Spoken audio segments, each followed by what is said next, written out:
All right, let's talk about how to get the absolute most out of your AP World History review. If you're here, you're looking for a strategy, and that's exactly what we're going to build. This will be your guide to using the World History Modern Notebook to really sharpen your skills and your content knowledge. So here's our game plan. First up, we'll frame what this course refresher is all about.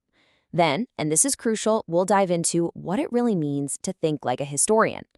After that, we'll dissect the exam itself so you know exactly what you're facing. And finally, we'll wrap up with a clear, step-by-step strategy for using this notebook. Okay, so let's jump right in. Before you start any review, you have to know the lay of the land. What's the purpose and what's the scope? And first things first, let's get one thing straight about what this notebook is. It's not a textbook meant to teach you everything from scratch. Think of it more like a gym for your history brain. It's a tool to reinforce what you already know, sharpen your arguments, and connect all the dots from the things you've learned this year. And speaking of connecting the dots, the scope here is, well, it's huge. We're talking about a solid 800 years of human history, stretching across the entire globe. Your job isn't just to know about events from the Mongol Empire to modern globalization, but to understand how they link together.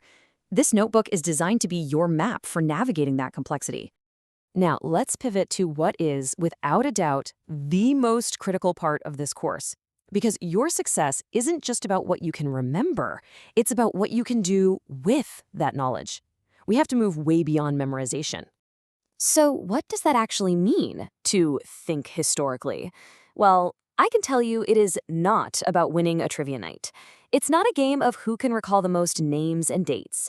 It's about developing a powerful set of analytical lenses that let you look at the past and interpret it in a sophisticated way. This right here, this is your historian's toolkit. These are the actual skills you need to master. Can you look at a primary source and figure out its perspective, its purpose, its bias? Can you build a solid argument and back it up with evidence? It's not just knowing that the Industrial Revolution happened. It's being able to argue how the steam engine caused huge changes in where and how people lived. These skills are the whole ballgame. And that really is the fundamental shift you have to make. Every single fact, person, or event you review is potential ammunition. It's evidence. Your goal is to become an architect of historical arguments, not just a warehouse full of historical facts. Okay, so you've got these skills. How do they actually get measured? Let's connect this idea of historical thinking directly to the exam by breaking down its structure. Knowing the layout is half the battle. So, take a look at this breakdown. The multiple choice section is a big piece of the pie, for sure, at 40%. But just look at what makes up the rest of it. What do you see? It's all about writing. The short answer, the DBQ, the long essay, that's where the majority of your points are. 60%. Let that number sink in for a second. The majority of your score comes directly from your ability to write a compelling historical argument. This is exactly why practicing your writing isn't just a good idea, it is absolutely essential. And here's the nitty-gritty of how your time breaks down. Notice the pace on that first part.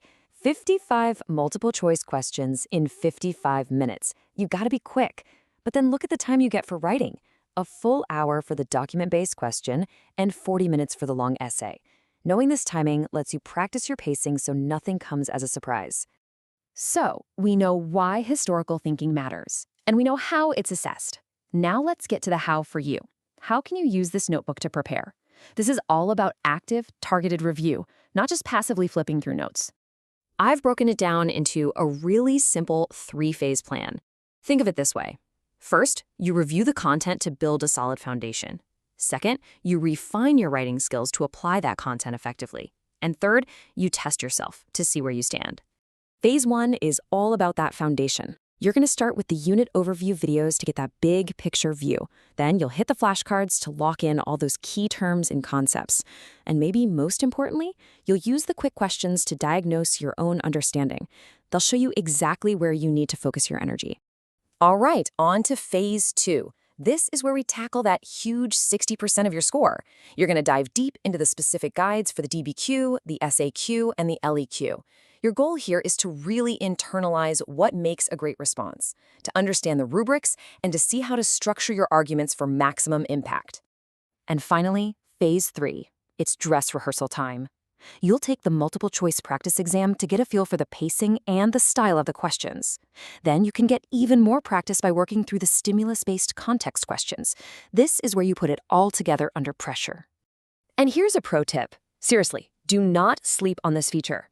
This isn't just about reviewing, it's about learning. If you're stuck on a tricky concept, like, I don't know, the nuances of mercantilism, use the chat feature. You can ask super specific questions and get clear, accurate answers. It's like having a personal tutor on call 24/7. So there you have it. You've got the structure, you've got the strategy, and you've got the tools right here in front of you. The only thing left to do is to dive in and get started. So let's start thinking like a historian right now. Stop asking, what do I need to memorize? And start asking better questions. What historical connection are you going to explore first? What comparison are you going to make? What chain of events are you going to trace? Your review starts not with a random fact, but with a great question. You've got this.